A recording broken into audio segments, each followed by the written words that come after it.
La grâce, lorsqu'elle tombe sur un homme, la grâce aime créer l'étonnement. Lorsque la grâce atteint un homme, la grâce aime créer le qu'est-ce que c'est. Lorsque la grâce atteint un homme, la grâce aime faire crier les hommes, qu'est-ce qui s'est passé ici? Par le nom de Jésus, que cette année, la grâce permette que les hommes qui t'entourent crient, qu'est-ce qui s'est passé? La faiblesse de la grâce, c'est que la grâce aime éblouir les hommes. C'est sa faiblesse.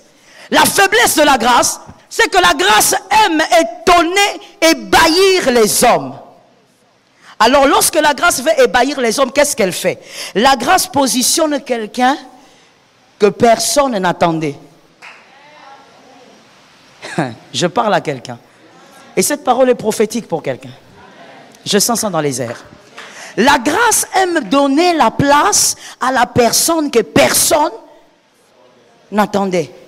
Lorsque les hommes font des calculs, ils disent, ok, certainement, ça va se passer comme ça va se passer comme ci. Mais quand les hommes regardent, la grâce dit, qu'est-ce que c'est?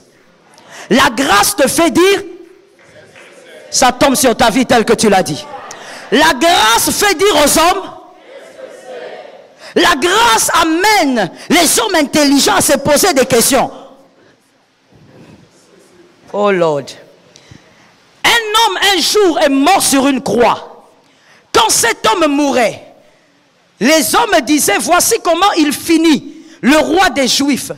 Mais à un moment donné, il y a des soldats autour qui commençaient à se poser des questions. Mais ici, qu'est-ce qui s'est vraiment passé? Quand le salut est entré dans le monde, le salut est entré aussi par une phrase. Qu'est-ce? Ce qui était scandale pour les uns est le salut pour les autres. La grâce, lorsqu'elle se manifeste dans une vie, les hommes doivent se poser des questions. Qui a été capable de faire ça? La grâce donne des trônes qui n'ont rien à voir avec certains CV. La grâce positionne des hommes que certaines personnes ne calculent pas. Quand toi tu dis, bon, certainement, c'est nous là qu'on va choisir, qu'on va placer là. La grâce va chercher quelqu'un au village. Je dis à quelqu'un, il y a une reine dans la parole de Dieu, Vasti. Elle avait commis une petite erreur. C'est que Vasti pensait que la grâce était son exclusivité. Que ce trône était... J'ai besoin d'entendre ça. Son exclusivité. Même avec le masque, il faut parler. Elle pensait que cette position était son exclusivité. Je vais vous dire pourquoi. Je vous démontre pourquoi. Quand vous lisez bien l'histoire de Vasti, vous verrez que la Bible dit que le roi Assuérus a demandé qu'elle vienne pour que le peuple voie sa beauté. Dans certaines traditions, on pense que c'était parce qu'elle devait s'exhiber sans vêtements. Mais la Bible ne dit pas ça. La Bible parle simplement d'exhiber sa beauté.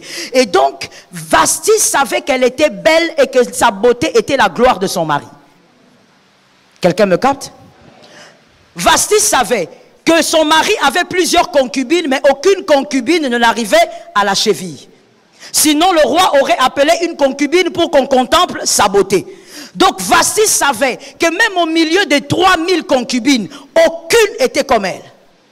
Elle savait qu'elle avait l'exclusivité de la beauté, de la gloire que son mari recherchait. Alors quand le roi appelle, elle dit je ne viens pas.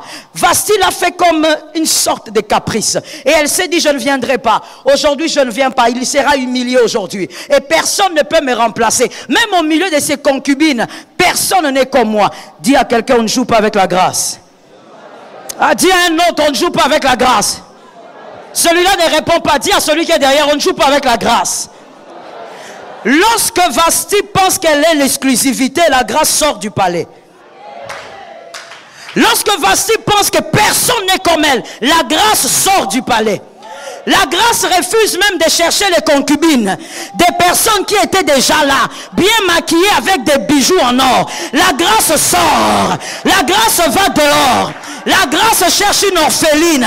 Orpheline de père et de mère. La grâce continue. La grâce prend quelqu'un qui a un tuteur portier.